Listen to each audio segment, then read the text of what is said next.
हाँ तो बच्चों, स्वागत है फिर से आपको आधुनिक कोचिंग यूट्यूब चैनल में। बच्चों, पिछले वीडियो में मैंने हाइट एंड डिस्टेंस पर आधारित कुछ क्वेश्चन बताए थे, जिसका मैंने सॉल्यूशन दिया था। और मैंने बोला था कि यह हॉट क्वेश्चन के आधार पर है, क्योंकि मैंने पहले हाइट एंड डिस्टेंस पढ़ाया था। हाइट एंड डिस्टेंस पढ़ाने के बाद उसमें मैंने एक दो क्वेश्चन बताए थे। ठीक उसके अगले वीडियो में मैंने दो चार क्वेश्चन बताए। देखिए, मैं उसी पर कुछ क्वेश्चन और आधारित जो क्वेश्चन है वो क्वेश्चन लेके आया हूँ। आपके सामने क्वेश्चन है क्या? हाइट एंड डिस्टेंस यानी ऊंचाई दूरी से संबंधित क्वेश्चन है। ठीक है, मैंने बताया था कि यह ऊंचाई दूरी से संबंधित क्वेश्चन बनाने के लिए, ठीक है, ऊंचाई दूरी से संबंधित क्वेश्चन बनाने के लिए केवल आपको फिगर पर ध्यान देना है। अगर आपका फिगर बन गया तो क्वेश्चन बन गया ना। तो चलिए क्वेश्चन पर हम आते हैं। ये क्वेश्चन जानने से पहले, अगर जो व्यक्ति मेरे चैनल पर नए हैं, कृपया चैनल को सब्सक्राइब करें, बेल आइकन दबाएं, ताकि हर वीडियो आप तक पहुंच सके।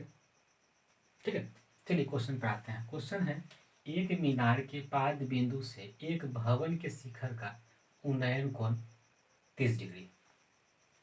क्या है? एक मीनार के पाद बिंदु, फिर क्या है, और भवन के पाद बिंदु, यानी कि भवन और मीनार दोनों की चर्चा हो रहा है। तो देखिए, अगर हम भवन इसको मान लेते हैं, ये मेरा भवन हो गया, तो मीनार तो क्या होता है, भवन से बड़ा ही होता है ना।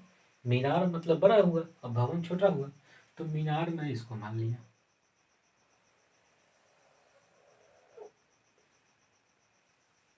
ठीक है, ये मेरा भवन हो गया और ये मेरा मीनार हो गया। फिर क्वेश्चन पे आते हैं। तो बोल रहा है, मीनार के पाद बिंदु से भवन के शिखर का होना। भवन ये हो गया और मीनार में मेरा ये हो गया ना। नहीं, भवन ये हो गया और मीनार ये हो गया। तो मीनार का पाद बिंदु ये हो गया। अब भवन का शिखर कौन हो गया? तो यहाँ हो गया। ये जो मेरा है, ये मेरा कितना है? तो 30 डिग्री। फिर आगे बोल रहा है क्वेश्चन में, और भवन के पाद बिंदु से मीनार के शिखर का होना है। भवन के पाद बिंदु से मीनार का शिखर का उन्नयन कोण कितना है? तो 60 डिग्री। ठीक है, अब हम नामाकरण कर देते हैं। मान लीजिए इसको हम ए मान लिए, बी, सी और डी। ठीक है, क्योंकि नामाकरण करना महा जरूरी है। चलिए क्वेश्चन पे आते हैं। यदि मीनार 50 मीटर ऊंची है, देखिए मैंने बताया था कि भवन या मीनारी, तो इसकी लंबाई जो है कितनी है? 50 मीटर है। कहाँ तक? तो यहाँ तक। यानी कि मीनार की ऊंचाई कितना है? तो 50। देखिए इसका ऊंचाई हमको, और भवन की ऊंचाई मान लेते हैं, भवन की ऊंचाई h, यानी कि हाइट h मान लिए। ठीक है, तो मीनार 50 मीटर ऊंची हो तो भवन की ऊंचाई ज्ञात कर, यानी कि यह h जो है हमको यह ज्ञात करना है ना। चलिए, यह ज्ञात करने के लिए मेरे पास दो त्रिभुज है, एक त्रिभुज ए बी सी है और दूसरा त्रिभुज बी सी डी है। देखिए कोई एक त्रिभुज ले लेते हैं। सॉल्यूशन में अगर हम पहले त्रिभुज ए बी सी में चलते हैं, त्रिभुज ए बी सी में देखिए मेरे पास यह आधार हो गया। जब एंगल यहाँ बना तो यह लंब और यह आधार, तो लंब आधार तो हम tan ले लेते हैं। tan 30 डिग्री बराबर क्या हो जाएगा? ए बी बटा बी सी। tan 30 डिग्री का मान कितना होता है? तो 1/√3 होता है। ए बी बराबर मेरा कितना है? तो h। बी सी बराबर मेरा कुछ है तो नहीं। देखिए यहाँ से हम क्रॉस मल्टीप्लिकेशन किया है, ऐसे गुना कर दिए, तो बी सी बराबर मेरा कितना आ गया? √3h। इसको समीकरण हम 1 मान लिया। ठीक है, क्या माने? तो समीकरण इसको हम 1 मान लिए। क्लियर? अब चलते हैं दूसरे त्रिभुज में। दूसरा त्रिभुज में क्या है, बी सी डी में। फिर त्रिभुज बी सी डी में देखिए, यहाँ एंगल यहाँ बना तो ये लंब हो गया, ये आधार हो गया। फिर हम मान लेते हैं टेन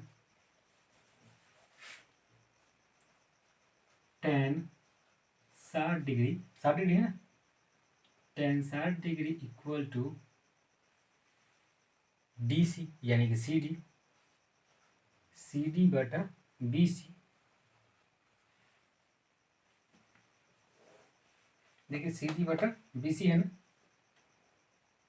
टेन 60 डिग्री का वैल्यू होता है √3 बराबर सी डी बटा बी सी।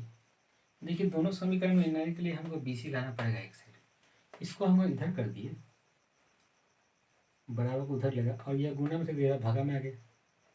सी डी का मेरा कुछ माप दिया हुआ है 50 बटा √3, इसको समीकरण हम 2 ले लिए। ठीक है, समीकरण 1 मेरा कितना है, बी सी बराबर √3h ना।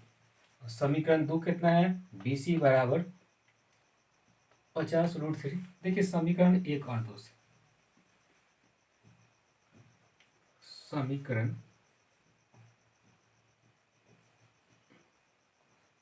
1 और 2 में, देखिए समीकरण 1 और 2 में चलते हैं, दोनों में बी सी कॉमन है तो यहाँ पर लिख सकते हैं हम √3h बराबर 50 √3।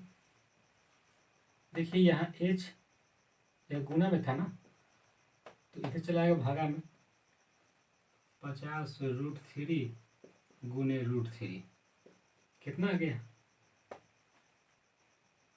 50 बटा 3। इसको हम लिख सकते हैं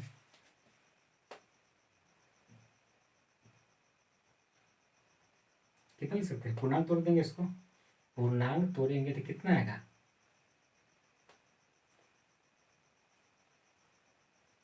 16 3 48 2 50 बटा 3 क्या आ गया, मीटर में है ना, मीटर। ठीक है, नोट कर लिया जाए। चलिए बच्चों अगला क्वेश्चन देखते हैं, ये और मजेदार क्वेश्चन है। देखिए मजेदार क्वेश्चन क्या है, क्वेश्चन मेरा है एक 80 मीटर चौड़ी सड़क है। ठीक है, मान लीजिए मेरे ये सड़क हो गया, ये क्या हो गया, सड़क हो गया है ना, ये सड़क हो गया, यहाँ से यहाँ की दूरी जो है ये 80 मीटर, कहाँ तक की दूरी, ये सड़क की चौड़ाई है। ठीक है, यहाँ से यहाँ की चौड़ाई जो है, ये क्या की चौड़ाई है, तो सड़क की चौड़ाई है। तो एक 80 मीटर चौड़ी सड़क के दोनों ओर आमने सामने समान लंबाई वाले 2 खंभे लगे हुए हैं। देखिए इसके इस साइड भी खंभा लगा हुआ है और इधर भी खंभा लगा हुआ है, दोनों का लंबाई हम समान कर देते हैं। ठीक है, समान लंबाई वाले 2 खंभे हो गया, ये मेरा चौड़ी सड़क हो गया और इसके इस साइड और इस साइड दोनों सामने आमने सामने ना, आमने सामने मतलब इस पार और उस पार, ये तो चौड़ाई हो गया ना। तो इस किनारे और इस किनारे 2 खंभे लगे हुए हैं और दोनों की लंबाई कितना है, जितना यह खंभे की लंबाई है उतना यह खंभे की लंबाई। क्लियर। अब देखिए क्या बोल रहा है, 2 खंभे लगे हुए हैं, इन दोनों खंभों के बीच सड़क के एक बिंदु से खंभों के शिखर का उन्नयन कोण 60 है, तो दूसरा कितना है, 30 है। एक 60 है और दूसरा 30 है। मान लीजिए ये मेरा 30 हो गया और यह मेरा 60 हो गया, कहा कि दोनों का शिखर से है ना, तो यह मेरा 30 डिग्री हो गया और यह मेरा 60 डिग्री हो गया। ठीक है, यहाँ तक कोई दिक्कत नहीं होना चाहिए। एक बार क्वेश्चन पढ़ लीजिए फिर से। क्वेश्चन है एक 80 मीटर चौड़े सड़क के दोनों ओर आमने सामने समान लंबाई वाले 2 खंभे लगे हुए हैं। चौड़ी सड़क हो गया, इसका समान लंबाई, इधर भी समान और इधर भी समान लंबाई के दो खंभे हैं, ठीक है। बोल रहा है खंभे लगे हुए हैं, इन दोनों खंभे के बीच सड़क के एक बिंदु से खंभे के शिखर का उन्नयन कोण, खंभे का शिखर इधर हो गया, इसका शिखर यहाँ हो गया, दोनों का उन्नयन कोण, एक का 30 दूसरा का 60, ठीक है। अब हम इसको नामकरण दे देते हैं, दीजिए ए बी सी डी और ई, कोई दिक्कत नहीं, नामकरण देना जरूरी है, तभी आपको आसानी से समझ में आएगा, बढ़ेगा। जब तक नाम नहीं दीजिएगा तो बिना नाम में कुछ होता है, इसलिए नाम देना जरूरी है।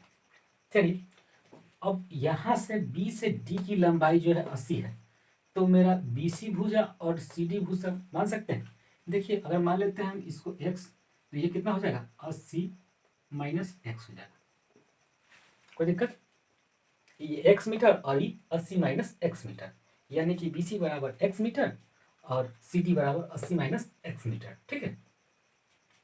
देखिए, खंभों की ऊंचाई और भवन से बिंदु की दूरी ज्ञात करें, सॉरी, और खंभों से बिंदु की दूरी, यह खंभों से बिंदु की दूरी और यह खंभा से बिंदु की दूरी कितना दूरी पर है, मतलब यह BC और CD यह दोनों भी निकालना है और इसका ऊंचाई भी निकालना है।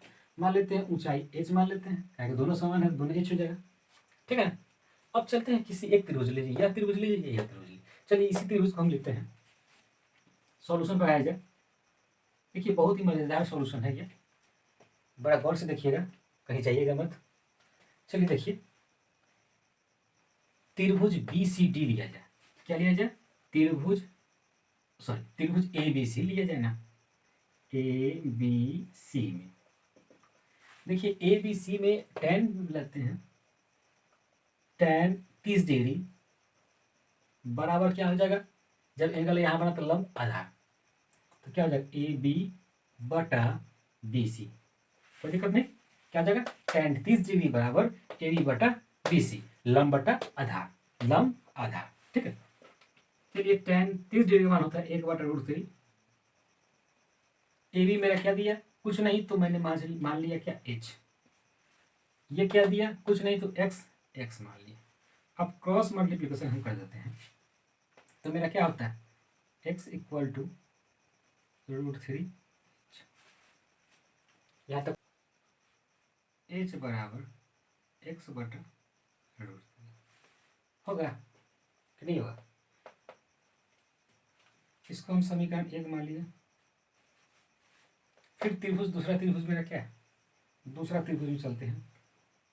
फिर दूसरा त्रिभुज क्या है, त्रिभुज CDE, अगर इसमें हम tan 60 डिग्री में मानते हैं तो क्या आता है मेरा ED बटा CD, tan 60 डिग्री बराबर होता है √3, ED मेरा क्या है h है और CD मेरा क्या है 80 माइनस एक्स है। देखिए, यहाँ h निकल गया था, फिर इसको भी h निकाल लेंगे। अगर इसको हम h निकालेंगे, इसको हम अगर h निकालते हैं तो मेरा क्या आ जाएगा √3 80 minus X equal to h, या h बराबर √3 80 माइनस एक्स, समीकरण 2 ले लीजिए।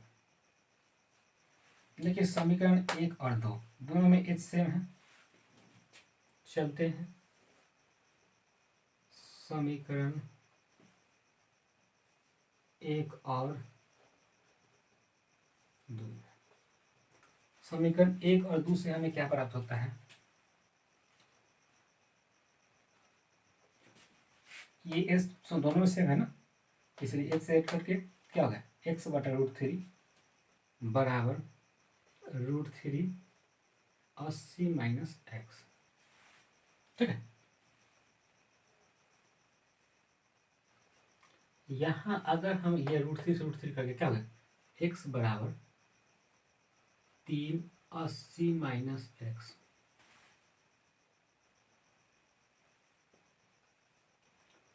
x बराबर 8 3 24 माइनस 3x। देखिए यह माइनस में इधर गया प्लस में गया। 4x बराबर 240, x बराबर 240 बटा 4, 6 चौका 24 60। x बराबर मेरा 60 आ गया, यह 60 आ गया ना। तो ऊंचाई हमको निकालना है। समीकरण 1 में मान रख देते हैं इसको। किस में रखते हैं? समीकरण 1 में। देखिए अब x जो मेरा मान आया, ये ना मान आया, इसको हम अगर समीकरण 1 या 2 में रख लेते हैं। समीकरण 1 में अगर हम इसका मान रख लेते हैं x का, तो मेरा x निकल जाएगा। चलिए रखते हैं समीकरण 1 में x का मान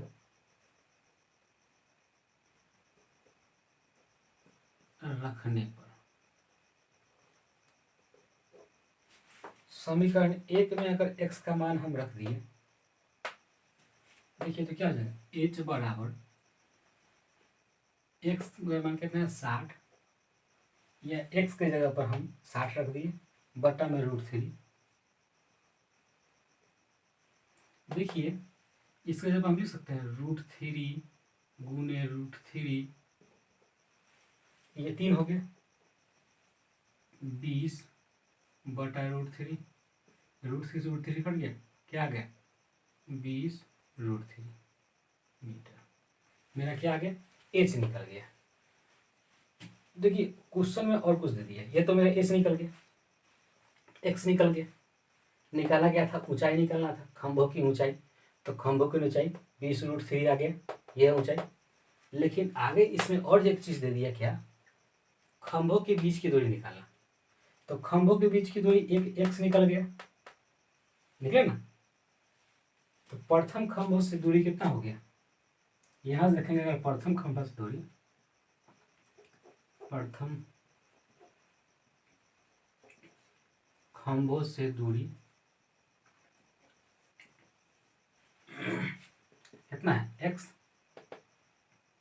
बराबर 60 मीटर।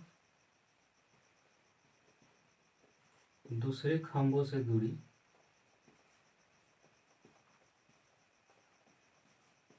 कितना है, 80 माइनस x, है ना। 80, x बराबर मेरा कितना है 60,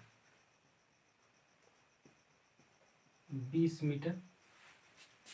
तो यह दूरी जो है, इस बिंदु से मेरा खंभों की दूरी 60 मीटर, और इस बिंदु से डी की दूरी कितना, डी की दूरी कितना, मतलब 20 मीटर। ठीक है, क्लियर हो गया। इसका हाइट निकल गया, मेरा हाइट कितना है 20 √3। पहले खंभों की दूरी, इस खंभ यहाँ से इस बिंदु से खंभों की दूरी 60 मीटर, इस बिंदु से खंभों की दूरी तो 20 मीटर। ठीक है, इसी टाइप का क्वेश्चन होगा, नोट कर लिया जाए इसको।